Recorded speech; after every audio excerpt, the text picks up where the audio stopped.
What's good? It's your boy Fanon. Man, I'm telling you, this dude, Anthony Joshua and Eddie Hearn, make it hard to drop a subject, dude. This cat has got a PR stunt headed for the United States of America, man. Oh, wow. This guy wants to now, after this nonsense offer that he makes to Deontay Wilder that got snatched by the WBA for a fight an offer for a fight that's almost a year away. He's going to now sign the contract himself with all that nonsense in that and expect Deontay Wilder to sign it and come to the United States so that he can use that as a ploy to save face. What an annoying troll.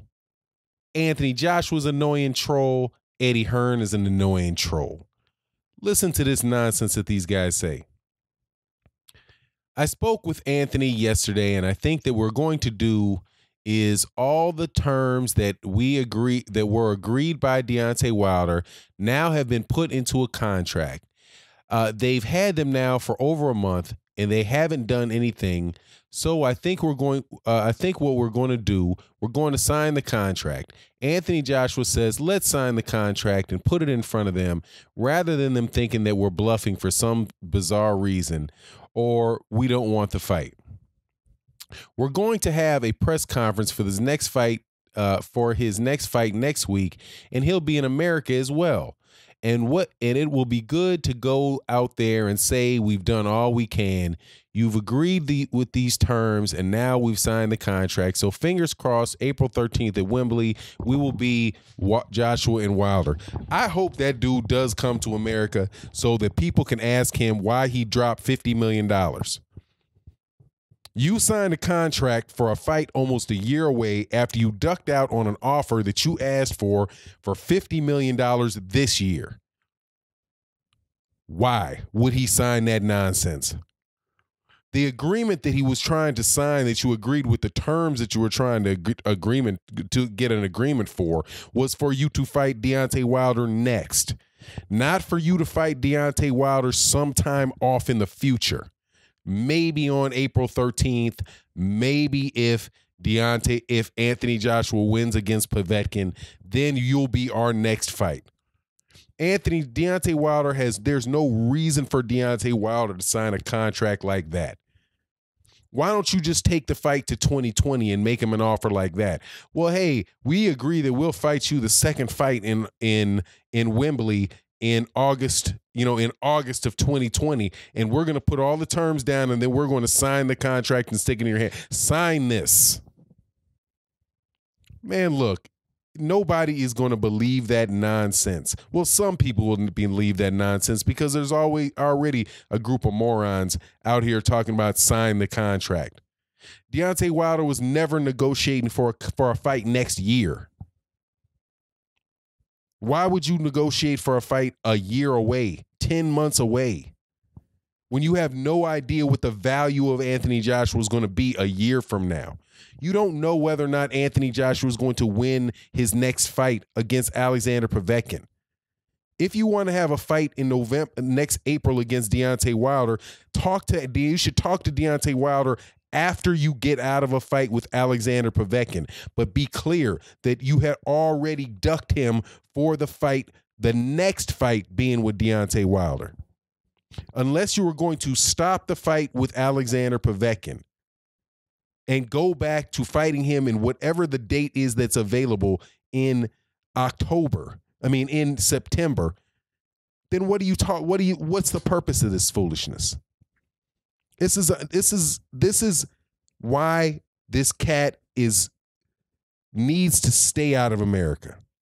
I can't believe I'm saying this, man. I'm sounding like Donald Trump. I think we need to build a boxing wall around this joint just specifically for him, because this is ridiculous. It's already clear that people in the United States, overwhelmingly boxing fans, do not believe this guy.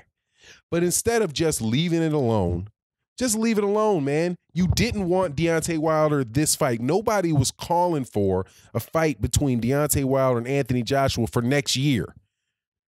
Do you remember? I've never heard anybody clamoring for, Anthony Joshua needs to fight Deontay Wilder next year. Not right now. He needs to fight Alexander Povetkin, and then he needs to fight Deontay Wilder. Why would Deontay Wilder lock himself into a fight with Anthony Joshua next year? Alexander Povetkin might have the belt. There's a good chance that Alexander Povetkin, there is a chance, I won't say how good it is, there's a chance that Alexander Povetkin could have the belts in April.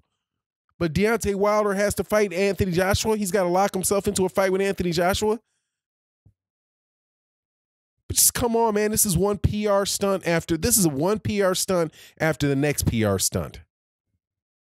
What we think we'll do is we'll have a PR stunt and come to the United States and have a PR stunt and confuse people into thinking that, we already have a contract. We signed the contract with Deontay Wilder. Well, what was the contract you signed?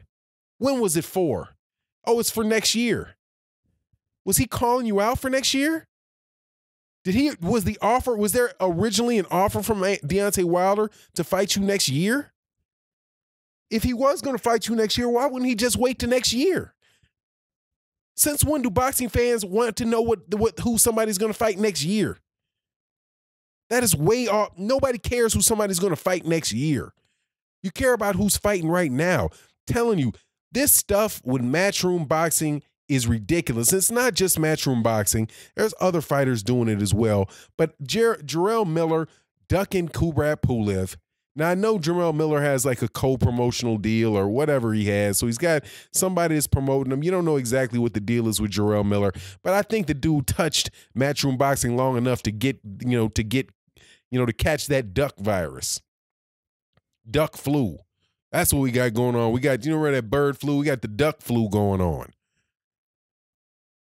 Dillian White managed to duck 2 people at the same time. He's a double duck. That's the double duck crew. Dillian White ducks Luis Ortiz and Kubrat Pulev at the same time. At the same time. Anthony Joshua ducked Luis Ortiz before he fought Vladimir Klitschko. Now he's ducking Deontay Wilder, but then trying to save face while doing it with another ridiculous ploy.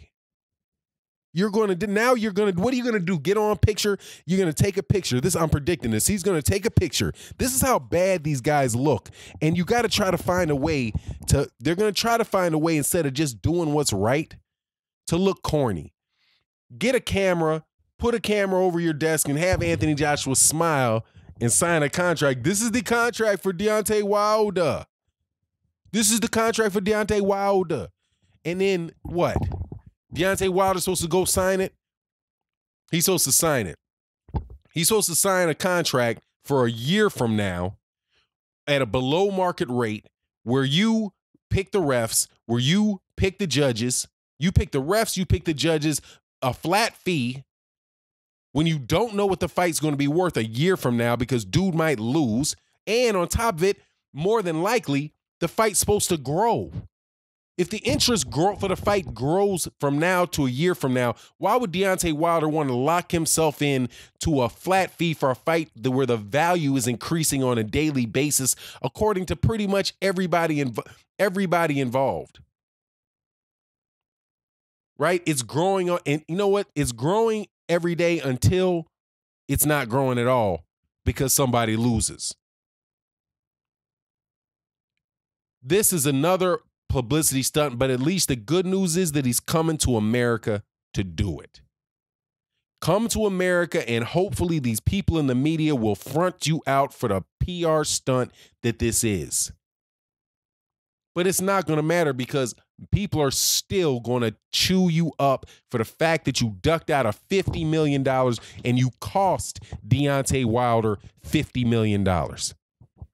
Not only did you duck out a $50 million payment, did this dude duck out of a $50 million payment for Deontay Wilder, he also prevented, because of his prima donna-ness. It has to be at Wembley. And you only get $15 million. You get $15 million flat fee. That's it. I don't care how much money the fight makes. No upside for you. I pick the judges. I pick the refs. I come in first. I go out last. I get my flames. I get my AJ flames. and my Sweet Caroline music and my bidet with the water heated to 72 degrees. Just come on, man. Nobody buying this nonsense, man. And the people that are buying it ain't worth it. Who cares? They're not boxing fans. Real boxing fans know what's going on in boxing right now, and seriously, it's a shame. These guys are human. I mean, this is the year of people ducking. This boxing is a business, and I need to make sure that I maximize my profits. I mean, God, dog, and seriously, man, no offense to people with British accents. I'm sorry, but it even sounds, coming out of the mouth of cats with British accents, it even sounds more hoity-toity in the United States. Come on, man. This is ridiculous. 2017 was such a good year in boxing. I was excited about Anthony Joshua in 2017. In the first week of June, I was excited about Anthony Joshua. I thought we were out of the Klitschko era. We were out of the Klitschko era with Tyson Fury.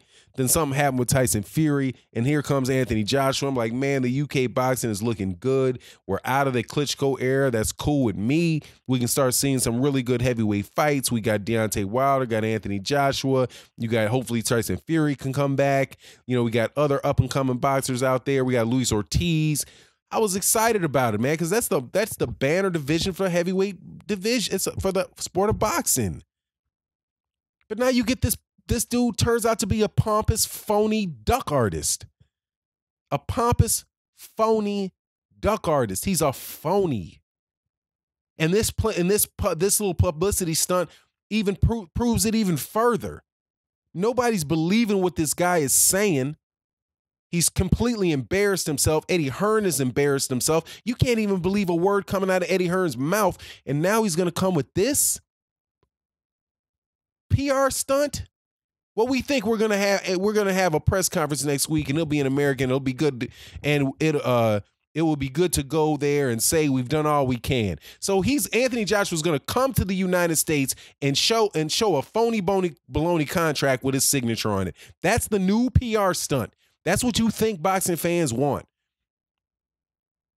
It's some nonsense like that. We want to see, when I believe Anthony Joshua wants that fight, when he's in the ring and when he gives a fair offer to Deontay Wilder that Deontay Wilder can feel good about, not like he's being exploited. Because that's what that contract is. At this point in time, that is an exploitative contract. It's a contract for a fight somewhere off in the distance where every conceivable advantage is given to another guy. You even have a champion, the WBC champion, not being able to have a rematch clause. Why? It's a huge fight, right? You want to have a rematch, don't you? No matter what happens, because it's still a bigger fight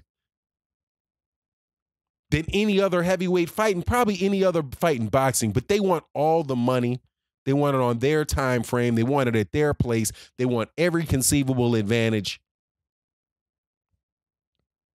But they don't want the fight next, which was the whole thing. They didn't want the fight next. They didn't want the fight. They were going through this whole negotiation with no intent on signing to fight Deontay Wilder next. We knew he'd be willing to fight him eventually in 2020, 2021. And what, you got him pressured to move it up until 13th? So what happens if he signs his contract on April 13th and then all of a sudden something else goes wrong? Well, you signed. We have a signed contract. You know that we're going to fix a fight. We've signed something. I can write a contract that never has to be executed, that we never have to work on. Did one yesterday. Wrote a contract, agreed to the rate for somebody to get paid to do some work, agreed to what exactly the work that they were going to do. I started the contract the contract starts next week and it never ends. But I never have to pay him. We never have to pay him if he doesn't do work that we specifically order. And what it really was a feel-good contract so we could let the guy go, but he would have a piece of paper in his hand to say that he has the opportunity to work. He's got an active contract with a company, even though it's a task order, which means, or a blanket purchase order, which means You have to execute task orders against your blanket purchase order, and it's not even a real agreement that he's not getting any money off of it. You're signing a promise to fight a year away. Man, what a clown, man. Anyway, Anthony Joshua's coming back to the United States to front. Eddie Hearn has yanked his chain. Instead, what I think I'll do is I think I'll bring this boy over to America and walk him around. And fake the funk. I hope Deontay Wilder walk up and slap him in his mouth. That's what I hope he does. I hope Deontay, wherever he is in the United States, I hope Deontay Wilder says, that's a contract you signed. Let me see it.